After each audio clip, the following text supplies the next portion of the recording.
नमस्कार, cross chat podcast में आपका स्वागत है। मेरा नाम है लोकेंद्र और पॉडकास्ट स्टूडियो में आज मौजूद हैं राजेंद्र यानी कि राजेंद्र राठौड़। ना इनके बारे में कुछ बताने की ज़रूरत है ना कुछ कहने की ज़रूरत है।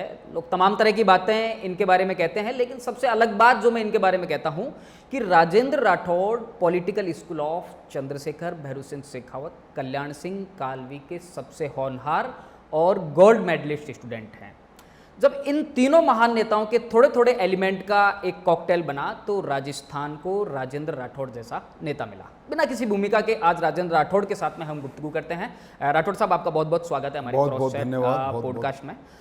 मैं जब आपका पॉडकास्ट लाइनअप हुआ था तो आपके किसी शुभचिंतक ने मुझे कहा था कि राठौड़ साहब की जो पॉलिटिकल जर्नी है उसके बारे में लोग खूब सारी बातें जानते हैं, तो पॉडकास्ट को थोड़ा सा नॉन पॉलिटिकल किया जाए, यानी कि आपकी जो नॉन पॉलिटिकल बातें हैं, आपकी दूसरी तरह की एक किसी भी नेता के व्यक्तित्व के विविध आयाम होते हैं।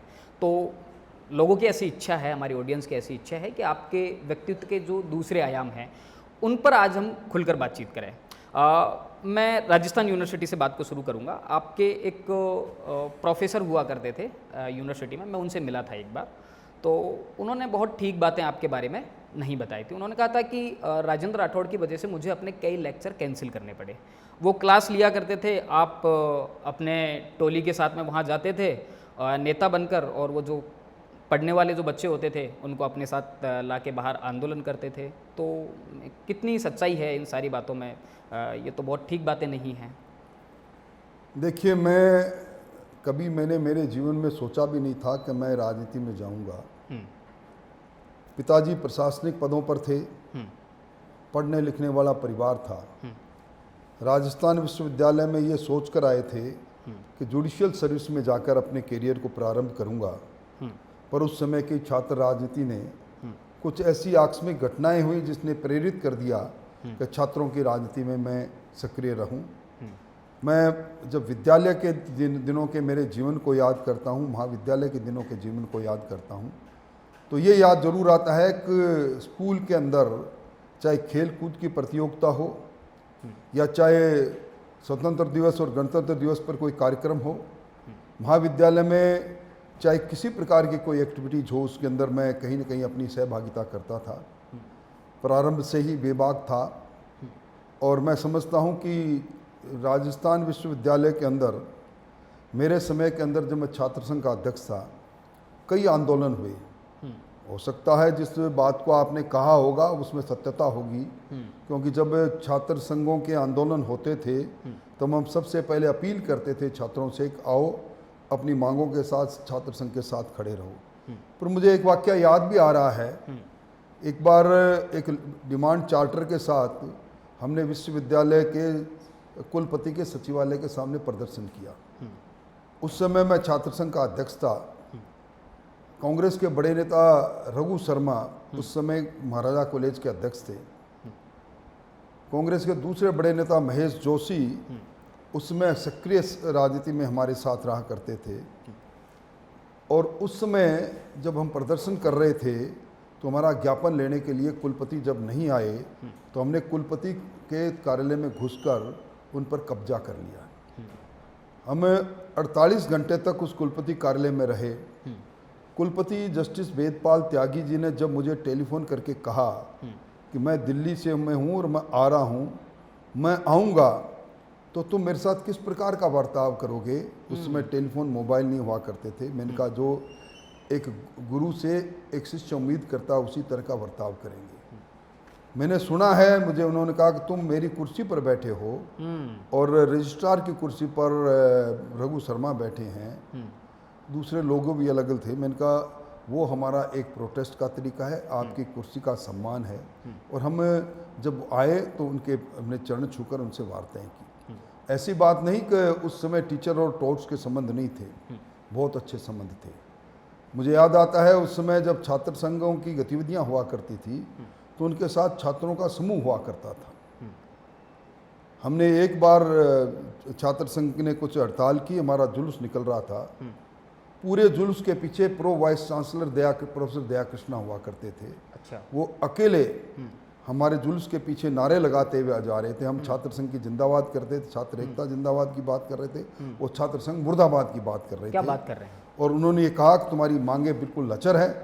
अकेला व्यक्ति एक छात्र संघ और छात्रों के जुलूस के पीछे आए और अपनी बात को नारे लगाते हुए पीछे पीछे चलकर भर्त्सना करे, पीछे मुड़कर किसी ने नहीं कहा कि आप क्या कर रहे हो। इतने अनुशासित हुआ करते थे? ये रिश्ते हुआ करते थे गुरु और शिष्य के।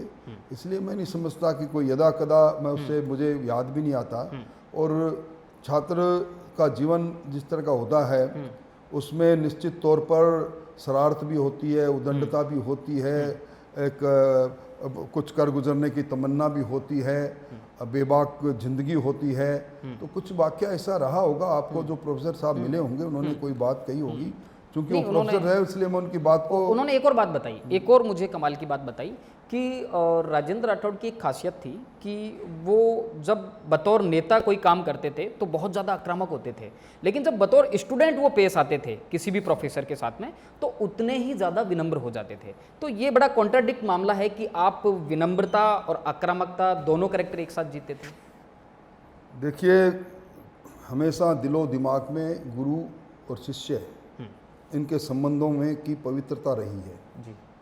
जब छात्र प्रतिनिधि के रूप में बात करते थे तो हमारे सामने प्रशासक के तौर पर जो अधिकारी के रूप में जो प्रोफेसर हुआ करते थे उनसे उस तौर पर बात होती थी। और जब शिक्षा कुछ ग्रहण करने की बात है, मुझे अब तक याद है, मैं एमए पब्लिक एडमिनिस्ट्रेशन में कर रहा था, क्योंकि सक्रिय छात्र संघ राजनीति में था, पढ़ने में क्लासेस में कम जाया करता था, इसमें कोई शक नहीं। पर जब परीक्षा आई तो उन्हीं गुरुओं के घरों पर मैं घंटे घंटे पढ़ा करता था, उनसे प्रार्थना किया करता था कि मेरे को ये 2 चैप्टर 3 चैप्टर 5 चैप्टर पढ़ाओ, और वो पढ़ाया करते थे। इसलिए ये दोनों चीज़ें चलती रहती है। पर मैं ये जरूर कहूँगा उस समय विश्वविद्यालय में स्पंदन हुआ करता था जी। विश्वविद्यालय के अंदर संगोष्ठियाँ हुआ करती थी, विश्वविद्यालय के अंदर खेल के मैदान भरे रहा करते थे, विश्वविद्यालय में एनआरसी के अंदर विद्यार्थी जुटे रहा करते थे, छात्र संघों के सांस्कृतिक कार्यक्रम में विश्वविद्यालय के 70% ज़्यादा लोग उपस्थित हुआ करते थे। वो समय था, दौर था, लाइब्रेरी भरी रहा करती थी। नहीं, ये बड़ी एक रोचक बात है कि आप बेसिकली लीडर कैसे बने, क्योंकि आपका जो पूरा परिवार है, आपके पिताजी एक प्रशासनिक अधिकारी थे, जहाँ तक मैं आपके पूरे परिवार के बारे में जानता हूँ वहाँ लगभग सभी सरकारी नौकरी पेशा लोग हैं। तो परिवार लिहाजा आपके बारे में यही चाहता होगा कि आप भी पढ़ लिख कर एक अधिकारी बने, क्योंकि आपने बीएससी किया था, फर्स्ट डिवीज़न के साथ में आपने बीएससी पास किया था। तो परिवार का जो एक डिसिप्लिन है वो तो आपने उसी वक्त तोड़ दिया कि क्या आपके परिवार ने आपको कहा कि आपको राजनीति करनी चाहिए, या फिर आपका खुद का ये डिसीजन था? देखिए, मैं जब अब इस समय छात्र संघों के चुनाव देखता हूँ तो परिवार ही नहीं, पूरा कुटुंब और पूरा समाज उसके अंदर जुट जाता है। धन बल न जाने कहाँ से आ जाता है, बाहुबल भी का उपयोग करने के लिए जिन्होंने विश्वविद्यालय परिसर को देखा नहीं वो जाते हैं। मुझे याद आ रहा है, मैं जब छात्र संघ के चुनाव लड़ने का फैसला हुआ तो सबसे पहले मैं उस चीज़ को छुपाना चाहता था अपने परिवार से, अपने पिताजी से, मालूम नहीं पड़ जाए, पता नहीं लग जाए। और जब चुना गया, जब माला पहन रहा था तो मन में इसी बात का डर था, अब पिताजी की तरफ से क्या रिस्पॉन्स आएगा। अच्छा, आपके पिताजी को पता नहीं था आप यहाँ तक चुन लिए गए? मैं चुन लिया गया। उसके बाद मेरे पिताजी को, जब उस समय वो बीकानेर में असिस्टेंट कॉलोनाइजेशन कमिश्नर थे, एक किसी सरकारी कार्यक्रम में डीआईजी भागीरथ बिश्नोई हुआ करते थे, वो मिल गए। उन्होंने कहा कि उत्तम सिंह जी, आपको मालूम है ये राजेंद्र राठौड़ जो चुना गया ये कौन है? उन्होंने कहा मुझे पता नहीं, ये आपका पुत्र है। क्या बात कर रहे हैं? तो उनका दूसरे दिन टेलीफोन आया, कम सून, और मुझे बुलाया और बुला के कहा कि तुम्हें इस रास्ते पर जाने के लिए किसने कहा था? तुम वादा करके गए थे कि तुम्हारी इंग्लिश कमज़ोर है, इंग्लिश ठीक करोगे और कंपटीशन की तैयारी साथ साथ करोगे, कोचिंग इंस्टीट्यूट में जाओगे, तुमने ये क्या किया? मैंने बड़ी मुश्किल से, उस समय टेलीफोन भी टेलीग्राफ ऑफिस में हुआ करते थे, वहाँ जाकर कल्याण सिंह जी कालवी उस समय पार्टी के महामंत्री थे, उनको टेलीफोन किया कि आज ये बात है, और मेरे पिताजी ने मुझे कह दिया कि अब आप नहीं जाओगे। अच्छा। उन्होंने मेरे पिताजी को कन्विंस किया कि ये दोनों काम साथ साथ करेंगे, इसको अनुमति दे, तब मुझे अनुमति मिली। नहीं डाटा नहीं आपको पिताजी ने। और ये कैसे संभव है कि आप इतने लंबे टाइम से यहाँ पे साल 2 साल आपने तैयारी भी की होगी छात्र संघ का चुनाव लड़ने के लिए, आपने मुझे लंबी तैयारी करने की आवश्यकता नहीं पड़ी। मैं जब विश्वविद्यालय में आया तो दूसरे साल छात्र सीनेटर बन गया और तीसरे साल छात्र संघ अध्यक्ष। नहीं, उससे पहले आपने जो प्रोटेस्ट किए थे ना यहाँ पे, जैसे आप यहाँ उस समय कम्युनिकेशन का इतना वो भी नहीं था जितना आज है। तो वो उनके किसी न किसी नज़रों से बच के ही सब कुछ करने की कोशिश। धूल तो झोंकी थी आपने परिवार के पिताजी की नज़रों में। धूल तो नहीं कह सकता पर धूल तो नहीं कह सकता पर मैंने उन सारे चीज़ों को छुपाने की पूरी कोशिश की। लेकिन बाद में पोल खुली गई। बाद में पोल खुल गई। तो कौन था आपका यहाँ पर संरक्षक, कौन था? देखिए चुनावों के लिए पैसा चाहिए होता है, आपके पास में एक जीप हुआ करती थी उस टाइम पे, उसमें ईंधन जलता है, कार्यकर्ता साथ में होते हैं, लड़के साथ में होते हैं, तो ये सब कुछ कैसे मैनेज हो पाया? आपके पिताजी को तो ये सब जानकारी थी नहीं? वो उस समय मैनेज करने के लिए ना तो कोई हमारा संरक्षक था, ना कोई ऐसा राजनीतिज्ञ था। हमारा खुद का ही एक छात्रों का समूह हुआ करता था। उसी समूह के सारे हम सब लोगों ने अपना आप किया। और आप जिस जीप का जिक्र किया करते थे, वो जीप तो ऐसी थी कि उसके वो ब्रेक भी नहीं थे। अच्छा। उस जीप को जब रोकना होता था तो 2 पीछे से कूदते थे, 4 आगे से कूदते थे, जब रुकती थी वो जीप। अच्छा, वो जीप किसने दिलाई थी फिर आपको? वो हमारे एक मित्र के है, सी स्कीम में रहते थे, आज भी कहीं है, डीके कहा करते थे हम उनको। डीके? हाँ जी। उनके परिवार में थी जीप। तो उसके डीजल का खर्चा कहाँ से आता था? जो कार्यकर्ता जो साथ हुआ करते थे उनका खर्चा कहाँ से आता था? ये बड़ी सोचने वाली। पीपी रखा करते थे, पेट्रोल की थी। अच्छा। और उसमें कभी किसी ने क्या कंट्रीब्यूट किया, कभी किसी ने कंट्रीब्यूट किया, उसी तरह चलता रहा। ठीक बात है। और दोस्त कौन कौन हुआ करते थे आपके जब आप छात्र नेता थे राजस्थान यूनिवर्सिटी में? बहुत से हुआ करते थे। जैसे कि अभी की आज की राजनीति में उस समय महेश जोशी मेरे मित्र थे, रघु शर्मा मेरे मित्र थे, ठाकुर सुरेंद्र सिंह जी राठौड़ भी हमारे साथ थे, बहुत से लोग थे। एक लोकेंद्र जी थे, वो भी हमारे साथ थे। ये आपके केदार जी जो आजकल बड़े एस्ट्रोलॉजर है, वो भी हमारे साथ थे। एक लंबी फिरिस्त है।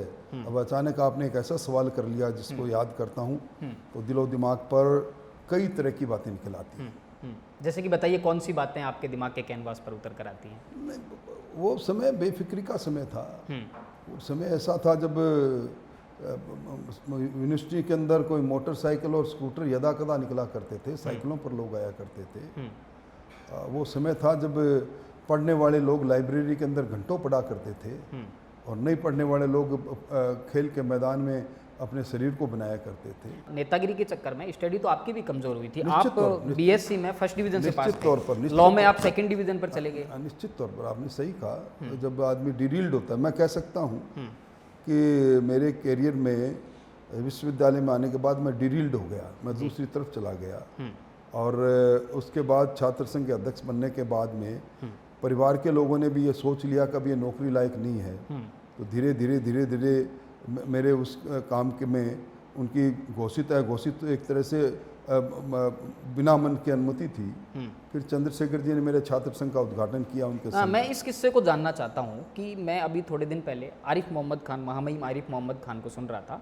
वो कह रहे थे कि आपके दौर में, मतलब जब आपने पॉलिटिकल एक्सरसाइज शुरू की, चंद्रशेखर ऐसा नाम था हिंदुस्तान की सियासत में जो आपके जैसे लोगों के लिए, आरिफ मोहम्मद खान जैसे लोगों के लिए, फिर आपकी जनरेशन के जितने भी पॉलिटिशियन थे उनके लिए सबसे बड़े आकर्षण का केंद्र चंद्रशेखर हुआ करते थे। निश्चित तौर पर चंद्रशेखर जी के जीवन वर्थ को आज भी अगर आप पढ़ोगे तो संघर्ष और बेबाकी मिलेगी। और उनके साथ मुझे उस समय जुड़ने का मौका मिला जब यहाँ पहली बार इंदिरा गांधी परास्त हो चुकी थी और जनता पार्टी का शासन बन गया था। वो राष्ट्रीय अध्यक्ष थे, तब वो छात्र संघ का उद्घाटन करने आए थे। नहीं, पहली मुलाकात बताइए कि आपने कैसे चंद्रशेखर को बुलाया? वो हरियाणा के बॉन्डसी आश्रम में रहा करते थे, इमरजेंसी के बाद का माहौल था। मैं छात्र संघ का अध्यक्ष चुनने के बाद कल्याण सिंह जी कालवी और भैरव सिंह जी शेखावत दोनों के संपर्क में था। अच्छा, पहले से संपर्क में थे आप? और दोनों की का कृपा पात्र भी था। दोनों मुझे पसंद भी किया करते थे और मुझे कई बार डांटा भी करते थे। मेरी गलतियों, किस बात पे डांटते थे? गलतियों पर भी आपको कई छात्र संघ और ट्रांसपोर्ट की राजनीति के अंदर कई तोड़ फोड़ के मामले में, कई झगड़ों के मामले में, कई छात्रों के आपसी संघर्ष के मामलों में जब नाम आता था, अखबार छापता था, तो कई बार बुला के मुझे भैरव सिंह जी ने कहा तोड़फोड़ करने जाते थे आप? तो हैं तोड़फोड़ करने जाते थे आप? तोड़ तो नहीं, मैं स्वाभाविक तौर पर उस समय जिस तरह का ग्रुपों में संघर्ष हुआ करता था, मुझे आज भी याद है कि भैरव सिंह जी ने मुझे बुलाकर एक बार बहुत डिटेल में कहा कि तुम बनना क्या चाहते हो। अच्छा। इस राजस्थान और जयपुर के असामाजिक तत्वों में, गुंडा तत्वों में शुमार होना चाहते हो तो तुम्हारी एक लाइन है। अगर तुम्हारे मन में इच्छा है कहीं भी कि तुम जन और उनके प्रतिनिधि के तौर पर करो तो तुम्हें एक अलग लाइन करनी पड़ेगी। तो मैं समझता हूँ उन्हीं की सीख का असर था कि छात्र संघों की राजनीति के बाद धीरे धीरे जब सक्रिय राजनीति में आए तो अपने आप को उस ओर ढालने की कोशिश की। ठीक बात। कई ऊपर नीचे की बातें चलती रही, पर आखिरकार उन्हीं के संरक्षण में आगे बढ़ने का मौका मिला। और जब मैं छात्र संघ का अध्यक्ष बना तो सबसे पहले जब मैं बधाई लेने गया, बन के आशीर्वाद लेने गया, तो मुझे भैरव सिंह जी शेखावत ने ही कहा था कि तुम्हारा कार्यकाल बड़ा छोटा होता है पर ये कई बार अमिट भी होता है। ये लोकतंत्र की फुलवारी है। इस फुलवारी से बहुत से लोग सक्रिय राजनीति में भी जाते हैं और बहुत से लोग नेपथ्य में भी चले जाते हैं। तो तुम छात्र संघ का उद्घाटन कराओ तो अच्छा कराओ, और मैं चंद्रशेखर जी को टेलीफोन करूंगा, जाके मिलो। अच्छा। मैं उन्होंने कहा।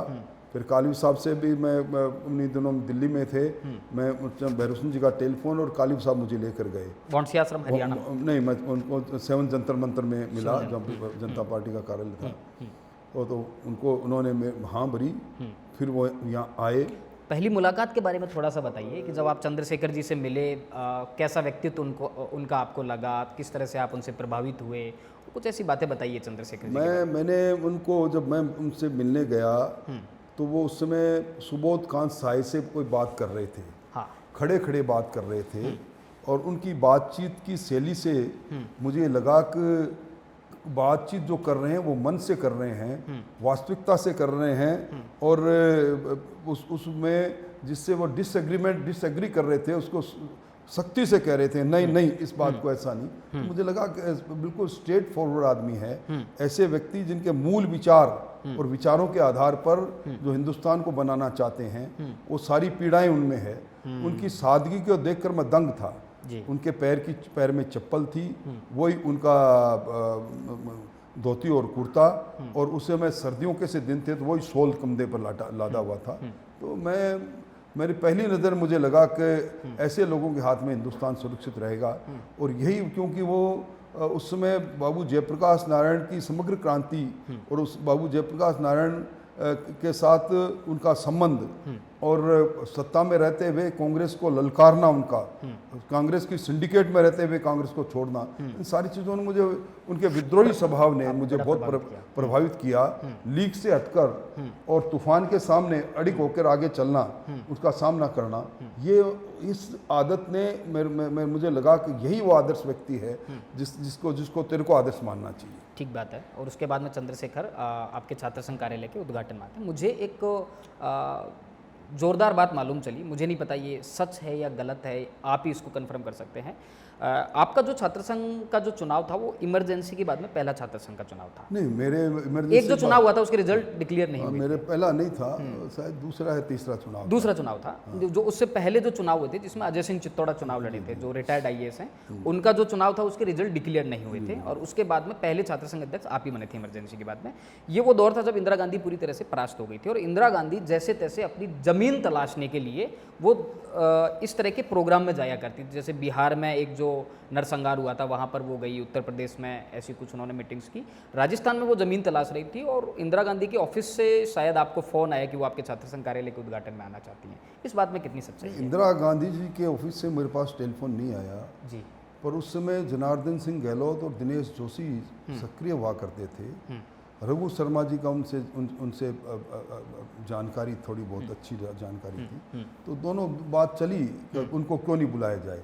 अच्छा। चूँकि मेरे मन में हमेशा ही कांग्रेस के प्रति, कांग्रेस के विचार के प्रति, छात्र जीवन से ही किसी न किसी मन के कोने में उनके विचारों से मैं कभी मिलान नहीं हुआ।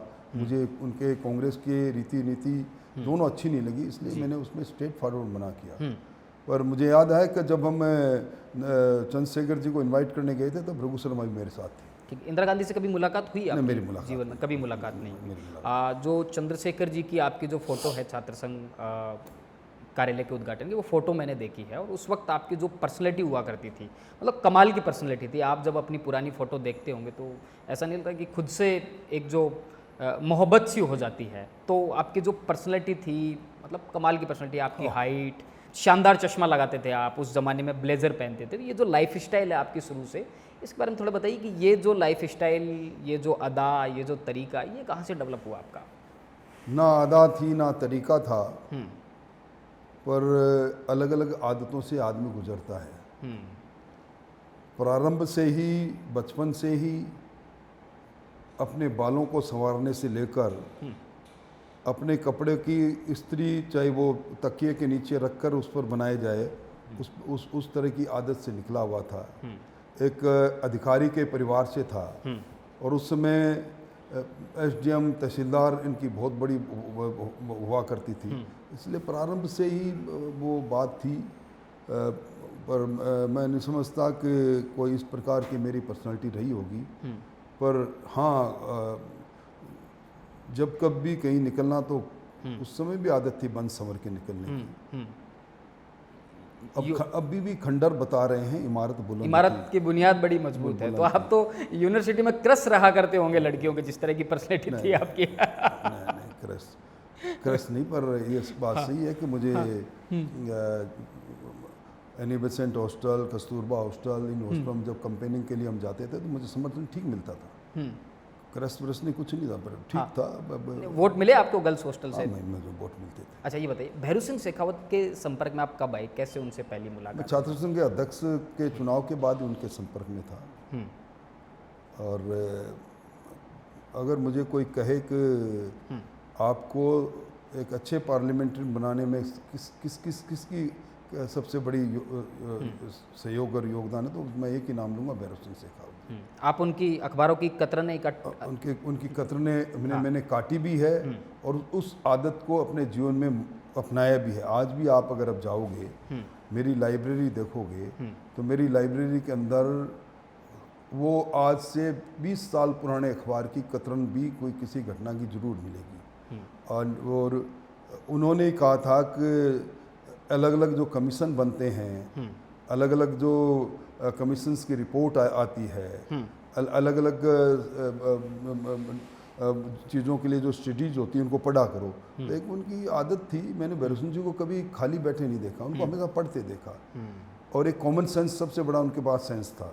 भैरू सिंह जी को मैंने जितनी सरलता से, मुझे याद आता है उनके ड्राइंग रूम के अंदर, उनके बेडरूम के अंदर उनके बाथरूम में तैमल लगाते हुए, दाढ़ी करते हुए, और जब हमें उस बेडरूम में बेबाक घुसते थे, अरे क्या आए हो तुम, हाँ बता, दाढ़ी कर रहे हैं, बात कर रहे हैं। तो वो व्यक्तित्व तो वही है, वो तो एक इंसाइक्लोपीडिया है।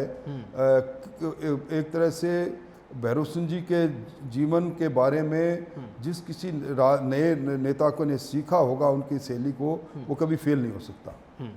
तो वो जो आपकी परवरिश है भैरू सिंह शेखावत वाली, वो आपकी लगातार जी चलती आ रही है। और कल्याण सिंह कालवी के संपर्क में कब आए आप? मैं उसी समय कल्याण सिंह जी के संपर्क में भी आया। कल्याण सिंह जी ने मुझे 2 बातें बताई जो आज भी मेरे जहन में। उन्होंने एक बात तो ये कही थी कि व्यक्ति किसी के पास आता है तो उम्मीद से आता है, तुम्हारा हाथ टेलीफोन पर चलता रहना चाहिए। दूसरा उन्होंने कहा कि चाहे घर में खाना नहीं खिलाओ तो चूल्हा तुम्हारा जलता रहना चाहिए, चाहे उसमें चाय भी हो। तीसरा उन्होंने कहा कि तुम्हारे घर पर जो आया है उसको, घर के अंदर तो आया है, पर बाहर जब जाए तो तुम्हारे कदम उसके साथ मिलने चाहिए। 2-3 बातें थी। सामाजिक समरसता के तो वह अग्रदूत थे। उन्होंने उस समय में एक रावड़ा सम्मेलन चलाया था। मैं कई बार उस सम्मेलन में जाता था, और उस सम्मेलन के अंदर गांव के सब लोगों के साथ में एक सामूहिक भोज, और वही नीचे बैठकर और जाजम बिछाकर बाजोट लगा कर हुआ करता था, और भोजन के बाद में आपस में रामा श्यामा और वापस हो जाना। तो मैंने कई बार सवाल किया, मैंने कहा इतनी दूर से अपने चल के आए हैं, और इसी भोजन करने आए थे। तो उन्होंने मेरे को कई बार समझाया कि इसकी प्रतिध्वनि जो निकलेगी, हाँ, आज इस गांव में नहीं, इस तहसील में चर्चा होगी, इतने लोगों ने एक जगह बैठ पर खाना खाया है, ये स्वतः ही एक एकता की ओर संकेत जाता है। तो कल्याण सिंह जी कालवी का व्यक्तित्व मैं समझता हूँ कि शब्दों में नहीं बांधा जा सकता। जब कभी भी जीवन में निराशा हुई तो वो हमेशा कहते थे तो जोगा बनो, जोगा बनो। जोगा ने तो जग पूछे, ना जोगा ने कुण पूछे। ये उनका तकिया कलाम था, आज मुझे याद है। तो उसके बाद में फिर आपने पहला चुनाव लड़ा बनी पार्क से, जी जी, जयपुर की। वो चुनाव जिसको मैं चुनाव नहीं मानता, वो उस चुनाव में ना तो मुझे कोई भूगोल पता था ना कोई बात। मैंने पहला चुनाव लड़ा चूरू से। नहीं, पहले टिकट का किस्सा बताइए कि आपको एक यंग लीडर थे, आप एकदम यंग लीडर थे, अभी छात्र संघ के अध्यक्ष थे, उसके बाद में 80 में देखिए चुनाव वो ये हुए। किस्सा उस समय का है जब जनता पार्टी के बाद का चुनाव था। जनता पार्टी का विघटन भी हो चुका था और उस समय जनता पार्टी की टिकट पर जिस किसी ने चुनाव लड़ा, नाथू सिंह जी ने चुनाव लड़ा, दौसा से चुनाव लड़ना नहीं चाहते थे, फार्म भरा और जीत गए। तो एक उस टीन एज में ये मन में था कि टिकट ही सब कुछ है, टिकट ही सब। हाँ। इसलिए जब कभी भी उस समय गिट्टी लेने के लिए ये ट्रक चला करते थे इधर जालाना से, वो रोक कर भर के चले जाते थे। हाँ। हमें टिकट दो, कहाँ से दो, कहीं से दे दो। हाँ। तो वो एक अलग समय, अलग दौर था, हाँ, अलग बात आपका पैरोकार कौन था टिकट के लिए? किसने आपको टिकट दिलाया, भैरव सिंह शेखावत या कल्याण सिंह? लेकिन मेरे को अगर जनता दल का टिकट मिला तो मुझे चंद्रशेखर जी ने दिलवाया। उस समय पार्लियामेंट्री बोर्ड के चेयरमैन दौलतराम सारण हुआ करते थे राजस्थान के, और उनकी कॉन्स्टिट्यूंसी थी चूरू। वो एक गुलाब नबी गोरी थे, उनको चाहते थे। मैं 1985 का चुनाव जनता पार्टी के टिकट पर लड़ा वहाँ, और मैं सेकंड आया था वहाँ। हाँ, सेकंड में ही था। नहीं, चुनाव में आपके पिताजी तब राजी हो गए थे कि अब आपको पॉलिटिक्स ही करनी है? पैसे वैसे दिए थे आपको चुनाव लड़ने के लिए? 85 के चुनाव में मेरे पिताजी थे। 80 में कुछ नहीं दिया आपको? नहीं, इसी का चुनाव ही नहीं था। 85 के चुनाव में पिताजी ने पैसे भी दिए, संभाला भी, आए भी, विराजे भी। फिर आपको जनता पार्टी का? और मैं समझता हूँ मेरे पिताजी हमारे सामाजिक तौर पर अच्छे धनाढ़ व्यक्तियों में से थे, इसलिए फिर कोई किसी चीज़ की कमी नज़र भी नहीं आई। पैसे वाले घर से थे आप तो? नज़र भी नहीं आई। ठीक बात है। तो 85 के चुनाव आप एक बार फिर से हार जाते हैं, लगातार 2 चुनाव राठौड़ साहब हार जाते हैं। वो वक्त कैसा था आपके लिए? मतलब क्या करते थे? ना तो आप छात्र संघ के अध्यक्ष थे, 2 चुनाव भी हार चुके थे। उसी समय एक ही संकल्प था कि इस हार को जीत में बदलना है। और उस समय मैं चूरू के अंदर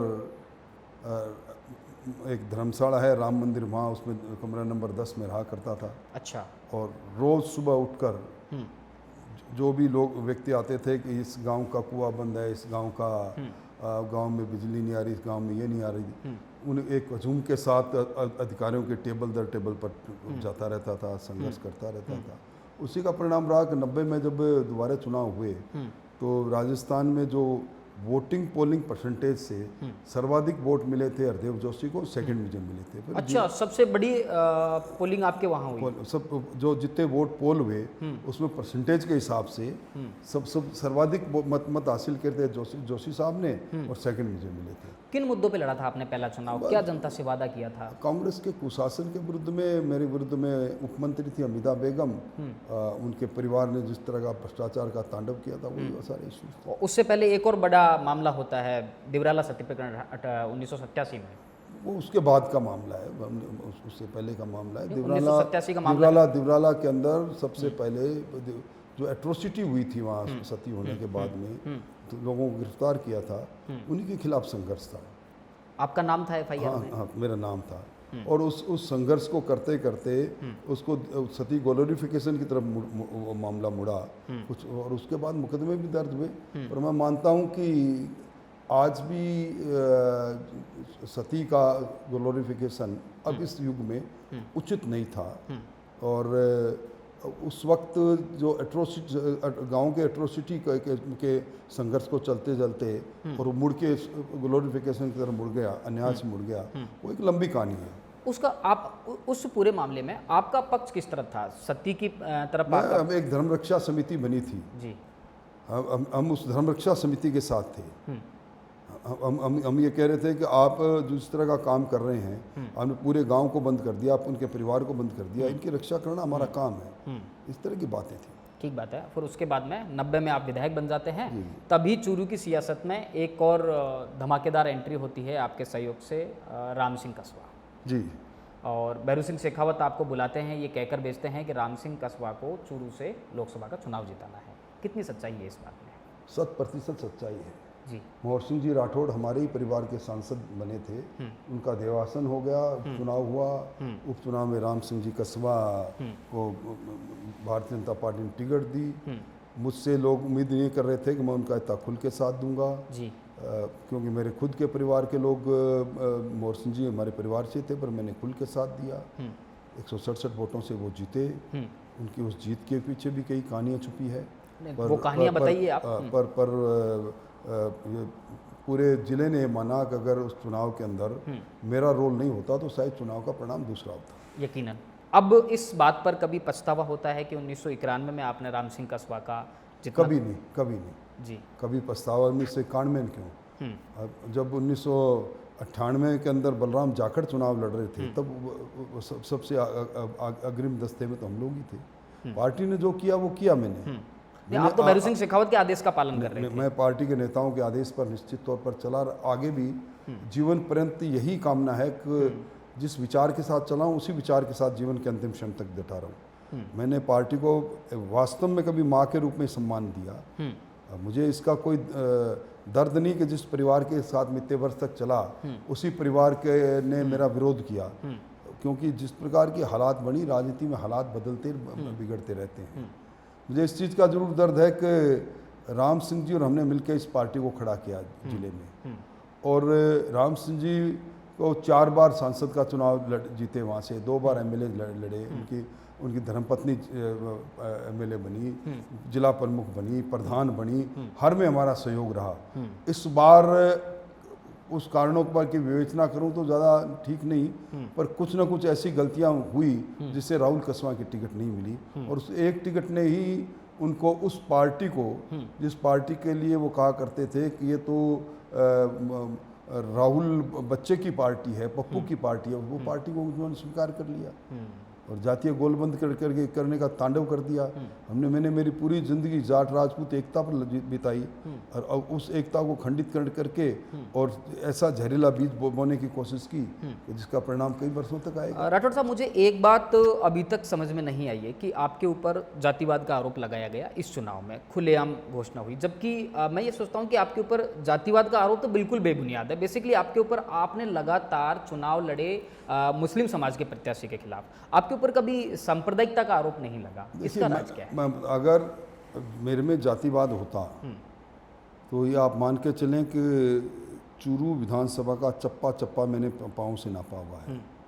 कोई घर ऐसा नहीं जिस घर पर मेरी दस्तक नहीं दी हो। वहाँ का बच्चा बच्चा मुझसे परिचित है। हरलाल सारण को चुनाव का टिकट मैंने मेरी जगह मांग के लिया कि हरलाल सारण लड़े, और हरलाल सारण की सभाओं में मैंने एक ही बात कही थी कि हरलाल हारता है तो मैं हारता हूँ, मुझे प्राणहीन कर दोगे। हरलाल कोई जाट नहीं था क्या? इससे पहले राहुल कसवा जब चुनाव लड़े, इससे पहले दारिया कांड हो चुका था, मैं गली गली के अंदर मैंने वोट मांगे, वो जाट नहीं थे क्या? राम सिंह जी को इतने वर्ष तक मैं साथ देता रहा, वो जाट नहीं थे क्या? आज मेरी जिंदगी के सबसे अच्छे दोस्त जो दुनिया में नहीं है, डॉक्टर दिगंबर सिंह, सांवरलाल, सांवरलाल और धर्मपाल चौधरी, मेरी तो जिंदगी इनके साथ बीती है। ये कतिपय लोग इस वातावरण को करके और मैं अपनी राजनीतिक रोटियां सेकना चाहते हैं, कई बार कामयाब हो भी जाते हैं, पर ये लंबा समय तक ऐसी बातें चलती नहीं। आज जिस व्यक्ति का सार्वजनिक जीवन कई वर्षों तक हो, जो 7-7 बार विधानसभा में जाता हो, 4-4 बार मंत्री रहते हैं, वो यकायक अगर उस पर एक आप चार्ज लगा दो, चस्पा कर दो, तो मैं समझता हूँ ये दुनिया है, ये सब जानती है। मैंने तो असली क्या है, नकली क्या है, ये सबको पहचान। मैंने तो चूरू के कुछ लोगों से बात की इस पूरे प्रकरण पर। दरअसल राम सिंह कसवा के कार्यकर्ताओं को तो इस बात से भी दिक्कत थी कि वो आपके गाड़ी के पीछे की सीट पर बैठते हैं, और ये बात उनको गवारा नहीं थी। कितनी सच्चाई इस बात में? मैं समझता हूँ कि जब कहते हैं ना हमारी मारवाड़ी में लड़ते हैं कि तो मावा ही दो हो जावे। हाँ हाँ, उसका अब तो वो इस पूरे मेरे कार्यकाल की विवेचना किसी तरह करे। पहले तो मेरे एक कदम पर पूरा परिवार भी दरवाजे पर खड़ा होकर स्वागत करता था। पहले तो रक्षाबंधन के दिन राखी भी बांधी जाती थी। पहले तो मुनहार भी की जाती थी। इसलिए आज वो कुछ भी कहें, मैं उन बातों को अगर दोहराऊं तो मैं समझता हूं कि मैं एक सामाजिक तौर पर, राजनीतिक तौर पर जो मर्यादा की रेखा उससे आगे बढ़कर तो इसकी कितनी पीड़ा होती है आपके ऊपर जातिवाद के आरोप लगाए जाते हैं? मैं समझता हूं कि एक व्यक्ति सच्चे व्यक्ति को सच्चे राह पर चलते चलते अचानक कंकरीले रास्तों पर चलने के लिए मजबूर होना पड़ा, उतनी पीड़ा होती है। जबकि सांप्रदायिकता का आरोप आपके ऊपर आज तक नहीं लगा। कभी नहीं आपने मुस्लिम चूरू में कई बार आपको मालूम होना चाहिए, चूरू शहर जिला मुख्यालय में 40% अक़लियत के भाई रहते हैं। और इतने लंबे कैरियर के अंदर कई इस प्रकार के मामले हुए जब लोग आमने सामने हुए, बीच में मैं चट्टान की तरह खड़ा रहा। मैंने दोनों को आंखों के दो तारों के सामने माना। आज भी हर ईद पर, हर मुहर्रम पर मेरी वहाँ उपस्थिति रहती है। कहीं भी पड़ोस में फतेहपुर में दंगे हो गए होंगे और कहीं होंगे, पर चूरू में कोई मैंने कभी नहीं सुना कि आज तक दंगा नहीं हुआ। और हमने जो बुनियाद रखी, दंगा होगा भी नहीं। हमने गंगा यमुना संस्कृति को पोषित करने का काम किया। नहीं, वहाँ के मुसलमान आपको वोट भी देते हैं? निश्चित तौर पर प्यार मोहब्बत है, मैंने मोहब्बत बांटी है। ठीक बात है। नहीं तो इसका राज क्या है? ये जो मैनेजमेंट आपने वहाँ मेरे दिलो दिमाग में मैं जिस गुरु के साथ काम किया, चंद्रशेखर सरी के व्यक्ति के साथ काम किया, जिनके मन में मानवता की बात थी, इंसानियत की बात थी, जाति की बात कभी रही नहीं, धर्म की बात कभी रही नहीं, इसलिए शुरू से जो बुनियाद मन में थी उसी आधार पर काम किया। आप भैरव सिंह शेखावत की आइडियोलॉजी को राजनीति में फॉलो करते हैं, और कोई भी नेता बड़ा तब बनता है जब उसके पक्ष और विपक्ष में, दोनों पार्टियों में बहुत अच्छे संबंध हो। भैरव सिंह शेखावत यकीनन इस बात को फॉलो करते थे। कांग्रेस में आपके कौन कौन अच्छे दोस्त हैं? कांग्रेस में आज भी डॉक्टर सीपी जोशी को मैं बहुत मानता हूँ। आपके अच्छे दोस्त हैं वो? मेरे अच्छे मित्र हैं।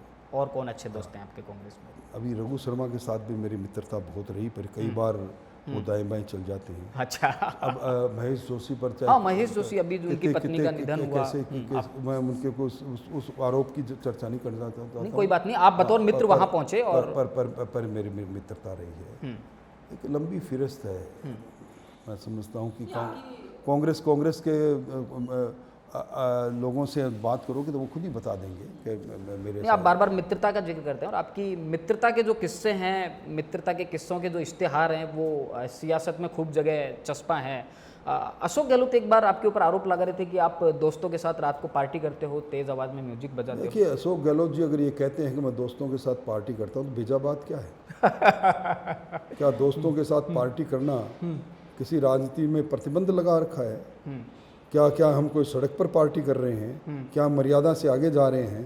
निश्चित तौर पर जब डॉक्टर दिगंबर के कैंसर हुआ और मुझे मालूम था कि उसके डेज नंबर्ड हैं अभी, और वो गाने का बड़ा शौकीन था, खुद बहुत अच्छा गाता था। और वो गाने अशोक गहलोत ने सुन लिए। और वो उनकी मैं मेरे दोस्त को पल पल खुश रखना चाहता था। एक पल भी उसके चेहरे की मुस्कुराहट मुझे पूरे दिन का चैन दे जाती थी, और मुझे मालूम था। इसलिए मैं उसके साथ दिगंबर के कैंसर होने के बाद में मैंने मेरी पत्नी के साथ जितना समय नहीं बिताया तो दिगंबर के साथ समय बिताया, और उसको उसके हर उस चीज़ पर जिस पर उसके चेहरे पर थोड़ी सी मुस्कुराहट मैं करता था। जिस पार्टी का वो जिक्र करते हैं वो वही पार्टी थी। दिगंबर जी बाहर ऑपरेशन कराने गए, कंट्री का नाम मेरे को याद नहीं आ रहा। डॉक्टर्स ने उनका ऑपरेशन के लिए खोला और वापस बंद कर दिया और कहा कि अब ये मेटास्टेसिस हुए, ऑपरेशन के लायक नहीं। और उनको ये कहा कि जो मुझे कहा कि नहीं बिल्कुल ठीक है, इसको अपने कीमोथेरेपी उससे वो करेंगे। पर वो बात जब मुझे रात को उनके डॉक्टर ने कही तो मैं बड़ा बेचैन रहा। उसके बाद जब वो यहाँ आए तो मैं उनको चार्टर्ड प्लेन से लेने गया, यहाँ आकर उनका बड़ा स्वागत किया, और उसके बाद मैं उनके साथ बने रहे। उन्हीं के सम्मान की पार्टी की बात गहलोत साहब कह रहे हैं। आप दिगंबर, पर मुझे इसमें कोई संकोच नहीं, मेरे दोस्तों के साथ पार्टी भी करता हूँ और गाना भी गाता हूँ। दिगंबर सिंह को लेके आप जब भी बात करते हैं थोड़े भावुक हो जाते हैं, मतलब कब मिले दिगंबर सिंह आपको, रिश्ता आपका इतनी ऊंचाइयों पर पहुंच गया? मैं 90 के दशक से ही उनके संपर्क में था जी। और भरतपुर में मेरा खूब आना जाना रहा और उनकी और मेरी वेवलेंथ बहुत मिलती थी। मेरे सबसे कठिनतम दौर में जब दारिया कांड में लोग मेरे पर आरोप लगाते थे, जितना मैं उसके साथ रहा उससे ज़्यादा वो मेरे साथ खड़ा रहता था। उसके दिलो दिमाग में भी ये था, मुझे एक पल के लिए भी उस व्यक्ति वो अकेला नहीं छोड़ना चाहता था। इवन के जिस दिन मैं जेल गया, जेल के फाटक तक भी दिगंबर मुझे छोड़ कर आए। मैं अपनी ज़िंदगी में उससे बेहतर इंसान मुझे मिला नहीं, ढूंढने की कोशिश करूं तो भी नहीं मिला। वो एक बिरला व्यक्ति था, उसके जाने की रिक्तता आज तक मैं भर नहीं पाया। आज भी वो हमारी महफिलों की जान भी था और दोस्तों की शान भी था। अब ना वो जान बची ना शान बची, बस यादें बची। राठौड़ साहब, आपके और जो दूसरे दोस्त हैं, ना तो अब दिगंबर सिंह बचे हैं, ना धर्मपाल चौधरी बचे हैं, ना सांवरमल जाट बचे हैं, अब कौन दोस्त शामिल होते हैं आपकी पार्टियों में? पार्टियां तो आप अब भी करते होंगे। देखिए, पार्टियां करना, खाना खाना, ये सामाजिक तौर पर सामाजिक संस्कृति का हिस्सा है। अब आज मैं मौजूदा मेरे दोस्तों की फहरिस्त पर अगर नाम लेना चालू करूं तो कल का आपका ब्रॉडकास्ट मुझे कुछ अपने मित्रों से अलग कर देगा। पर इसलिए मैं किसी का नाम नहीं लूँगा। पर मित्रों के साथ ज़िंदगी बिताना, याराना करना और याराना पर जान देना, ये एक फितरत रही है। छात्र संघ के समय में रही थी, अब भी रही है और अंतिम समय तक रहेगी। एक और मेरे को एक किस्सा याद आता है आपके बारे में। श्याम आचार्य की किताब है तेरा तुझको अर्पण, उसमें मैंने किस्सा पढ़ा था, आप उसको अच्छे से वेरीफाई कर पाएंगे। आपके दोस्त थे रोहितास शर्मा, आप मंत्री थे उस वक्त भैरू सिंह शेखावत की सरकार में, और आप आंध्र प्रदेश गए हुए थे। वहाँ पे एनटी रामाराव का निधन हो जाता है और आप वहाँ भैरू सिंह शेखावत का आपको फ़ोन जाता है कि साउथ के एक बहुत बड़े महानायक का निधन हुआ है, आप राजस्थान सरकार की तरफ से उनको पुष्पगुच्छ भेंट करने के लिए जाइए। आप वहाँ पहुँचते हैं, पब्लिक आपके खिलाफ़ हो जाती है। आप भैरू सिंह शेखावत को फ़ोन करते हैं कि ऐसे ऐसे पब्लिक हमारे खिलाफ़ हो चुकी है। शेखावत साहब कहते हैं कि चाहे कुछ भी हो जाए, आपको वहाँ किसी भी तरह से पहुँचना ही है। जनता वहाँ आपको चंद्रबाबू नायडू समझ रही थी, कितनी सच्चाई इस बात में? अब इस बात में सच्चाई है, क्योंकि हम दोनों, मैं और रोहतास जी, उस समय पूरे देश में पूरे स्टेट से दो मंत्रियों की हैदराबाद के अंदर एक ट्रेनिंग कैंप चल रहा था, उसमें हम थे। तो चंद्रबाबू अचानक एनटी रामाराव के निधन हो गया, उधर से टेलीफोन आया कि आप वहाँ हो, इसलिए आप भैरू सिंह जी की तरफ से चक्र अर्पित करके आए। हम वहाँ गए, चूँकि दोनों मंत्री थे, दोनों के साथ प्रोटोकॉल था, तो दोनों को मिलाकर जो प्रोटोकॉल के हिसाब से जब हम चले तो लगा कि एक साथ जो ये आए हैं, जिसके साथ 5, 7, 10 वर्दी में पुलिस से, यही एनटी रामाराव लगता है। काला वैसा ही चेहरा था, वैसी ही दाढ़ी थी, वैसे ही थोड़ा, अब तो उलिया नहीं पर लंबाई चौड़ाई। तो कुछ लोगों को एहसास हो गया कि ये चंद्रबाबू नायडू। तो गाड़ी में बैठे बैठे तो उन्होंने गाड़ी के ऊपर चप्पल लगानी चालू कर दी। गदरालू करने चालू कर दिए। तब मैंने टेलीफोन किया, मैंने कहा यहाँ तो गलतफहमी के शिकार है। तो उन्होंने कहा नहीं, तुम जाओ, करके आए। ठीक है, दारिया एनकाउंटर पे थोड़ी सी बात कर लेते हैं। मैंने दारिया एनकाउंटर में दारिया की कभी शक्ल नहीं देखी, कभी एहसास भी नहीं किया। और ये सियासत का गेम रहा कि डेड बॉडी पॉलिटिक्स जब हुई, उस समय मैं संसदीय कार्य मंत्री था। मैंने राम सिंह जी को इनको टेलीफोन करके कहा कि इसको डेड बॉडी पॉलिटिक्स को मत करो, अपनी सरकार में है। वहीं एक बात चला दी कि इनका कोई ना कोई योगदान है। लोगों ने झूठे एफिडेविट दिए, झूठी बात चली। मुझे लोग कहते रहे कि आपके खिलाफ साजिश है। मैं हमेशा एक बात कहता रहा कि ऊँट चढ़े को कुत्ता थोड़ी खाता है। हमारे कहावत है, ऊँट पर कोई चढ़ जाए तो कुत्ता उसको खा नहीं सकता। तो परंतु मुझे सियासत में उस तरह एजेंसी का बेजा इस्तेमाल हुआ। जांच करने वाला हरियाणा के एक पूनिया जी थे एसपी, उन्होंने जांच की और एफिडेविट के आधार पर मुझे मुलजिम माना। 57 दिन जेल में भी रहा। मैंने मेरे खुद के केस की तैयारी की, खुद अपने केस की पैरवी की और मैं डिस्ट्रिक्ट कोर्ट से डिस्चार्ज हुआ। ठीक बात है। और वहाँ महिपाल मदेरणा आपके साथ थे? महिपाल मदेरणा भी मेरे साथ थे। और मैं समझता हूँ कि आखिर सच्चाई को न्याय मिलता है। आज वो लोग जो कल तक मेरे खिलाफ विटनेस देते थे, वो भी मेरे सामने खड़े होकर पश्चाताप करते हैं कि हम यूँ शिकार हो गए थे। राठौड़ साहब, एक और किस्सा है जेल से कि वो हनुमान चालीसा वाला, महिपाल मदेरणा आप हनुमान चालीसा साथ साथ पढ़ते थे, क्या है वो पूरी बात? देखिए, उस समय जो मनस्थिति जेल में रहती है, महिपाल जी के साथ भी जेल के अंदर एक ही बैरक में रहने का मौका मिला था, तो निश्चित तौर पर हनुमान चालीसा से लेकर प्रभु को याद करने का काम साथ जो साथ 7 बार पाठ कर कोई छूटे ही बंद महासुख होई, कि जो बंधन में आप हैं उससे नियुक्ति मिले। जो ये पढ़े हनुमान चालीसा हो सिद्धि साखी गौरी सा। हाँ हाँ हाँ, फिर उसके बाद में वहाँ कोई जांच के लिए अधिकारी आ जाता है, वो क्या है पूरा मामला, एक बार बताइए। वो बहुत कोई खास बात नहीं।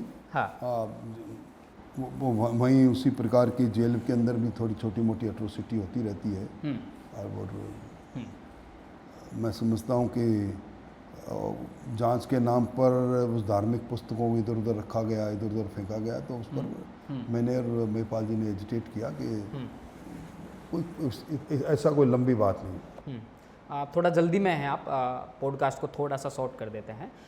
अभी आप एक हारे हुए प्रत्याशी हैं पिछले चुनाव में, और आपका जो काम करने का जो पूरा एक तरीका है, पूरे घर पे भीड़ लगी रहती है, सुबह से शाम तक लोगों के लिए फ़ोन करते हैं, जनता के बीच में रहते हैं, कैसे कर पाते हैं कि अब राजेंद्र राठौड़ का वक्त कैसे बीतता है, विधानसभा नहीं जा पाते हैं, मीटिंग्स में नहीं जा पाते हैं? आपने सही कहा, इस वक्त को बीतना नहीं, अब वक्त को पीटने का काम करता हूँ। वक्त बिताने के लिए कहीं ना कहीं अपने आप को एंगेज करने के काम करता हूँ।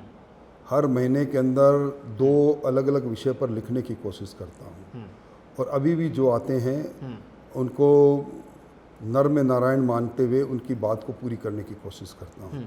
और मुझे इस बात का सुकून है कि आज मंत्रिमंडल में जो लोग हैं वो मुझे उसी नज़र से देखते हैं और मेरी बात को कम टालते हैं, इसलिए काम भी हो जाता है, इसलिए लोग आते हैं। बड़ा लंबा संपर्क रहा, जनता के बीच में रहे, जनता के साथ रहे। आज तक मैंने कभी सुबह की पहली चाय अकेले नहीं पी, जनता के साथ पीता हूँ। और आज तक कभी दाढ़ी बनाने के लिए मेरा एक नाई आता है, अकेले में दाढ़ी नहीं बनाई। खाना कभी अकेला खाए नहीं, इसलिए जनता के बीच में रहते हैं, इसलिए लोग आते हैं, कारवां चलता रहता है, समय बीतता रहता है, कभी मन में कुंठा ही नहीं। आप दोस्तों के बारे में खूब सारी बातें करते हैं। मुझे आपके एक कार्यकर्ता ने बताया कि जिस दिन तारानगर में आपका रिजल्ट आ रहा था चूरू में, तो रिजल्ट के बाद में आप पार्टी के काम से जयपुर निकल आए। आपकी जो धर्मपत्नी है चांद कंवर जी, उन्होंने वहाँ पे लीड किया, अपने कार्यकर्ताओं को समझाया, घर परिवार के लोगों को समझाया। मैं ये जानना चाह रहा हूँ कि आप दोस्तों की खूब सारी बातें करते हैं, चांद कंवर जी का जो आपके जीवन में योगदान है उसको आपने बहुत कम मेंशन किया है। आदर्श गृहिणी है मेरी धर्म, तो उनके बारे में थोड़ा बताइए आप, वो उनका किस तरह का समर्पण आपके लिए रहा? आदर्श गृहिणी है, सुबह से शाम तक ईश्वर और पूजा में रहती है, और मैं समझता हूँ कि उसकी पूजा के बल पर आज तक कई मुकामों पर जब एक गहरे खड्डे में जा सकते थे उससे निकलने का मौका मिलता है। मुझे मेरे पारिवारिक सुख से सुकून है, मुझे किसी प्रकार की कोई शिकायत रही नहीं, पुत्र से भी नहीं, पत्नी से भी नहीं, पुत्र वधू से भी नहीं, और पोता तो मेरा दोस्त है। अच्छा, पुत्र से याद आया कि आपके जितने भी दोस्त थे, आप यारबाज आदमी तो रहे ही हैं, या नहीं कि अपने जो दोस्तों के जो पुत्र हैं उनको आपने सियासत में आगे बढ़ाने का काम किया? जो दिगंबर सिंह के बेटे हैं, लायक थे शैलेंद्र दिगंबर सिंह, उनको आपने टिकट दिलाया, रामस्वरूप लांबा को आपने टिकट मैंने मदद करने की कोशिश की, मंजीत धर्मपाल चौधरी को। आपको नहीं लगता कि आपने अपने खुद के बेटे को पॉलिटिक्स में लॉन्च करने में देरी कर दी? खुद के बेटे से मैं अभी भी इन तीनों परिवारों को अपना परिवार मानता हूँ जी। सियासत के अंदर उनकी उपस्थिति और उनकी योग्यता के कारण से है, पर मेरी सलाह भी रहती थी उनको, मेरा योगदान भी रहता था, इसलिए मैंने जो कुछ किया को अलग से नहीं। अगर पराक्रम जी अगर पॉलिटिक्स करना चाहें तो क्या सीख है उनके लिए? जैसे नितिन गडकरी का मैं एक पॉडकास्ट सुन रहा था, वो कह रहे थे कि भाई मेरा बेटा पॉलिटिक्स करे, मुझे कोई दिक्कत नहीं है, लेकिन मेरी शुरुआत पॉलिटिक्स में चूना वाले जो पोस्टर हैं वो लगाने से हुई थी, एक कार्यकर्ता के तौर पर। तो पहले वो चूने वाले पोस्टर लगाए दीवार पर, एक कार्यकर्ता बने, उसके बाद में वो पॉलिटिक्स करे, कोई तकलीफ नहीं। मैं उसी लाइन पर कहता हूँ, कोई डिस्क्वालिफिकेशन नहीं कि मेरे बेटा पॉलिटिक्स नहीं कर सकता जी, जी बिल्कुल, पर उसी राह से उसको निकलना चाहिए, उसी तरह का संघर्ष करना चाहिए, उसी तरह का अपना प्यार रखना चाहिए, मौका लगे तो करेंगे। नहीं, पराक्रम जी की जो पॉलिटिकल अप्रोच है, जिस दिशा में वो प्रयास कर रहे हैं, आप कहाँ तक एग्री करते हैं कि उनके प्रयास सही दिशा में जा रहे हैं?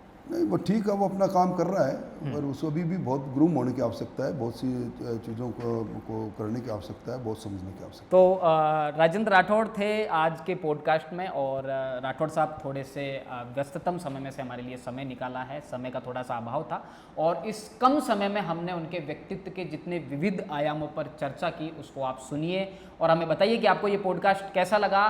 धन्यवाद, थैंक यू सो मच।